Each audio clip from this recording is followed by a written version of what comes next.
Now this is a story all about how my shell got turned upside down, and I'd like to take a minute, just sit right there. I'll tell you how I became the prince of a town called Shelley.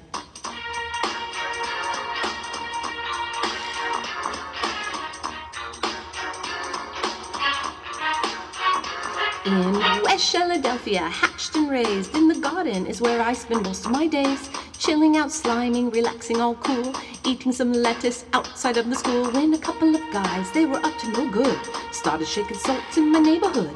Just one little brain and my mom got scared. You moving with teacher Melissa and Shelley.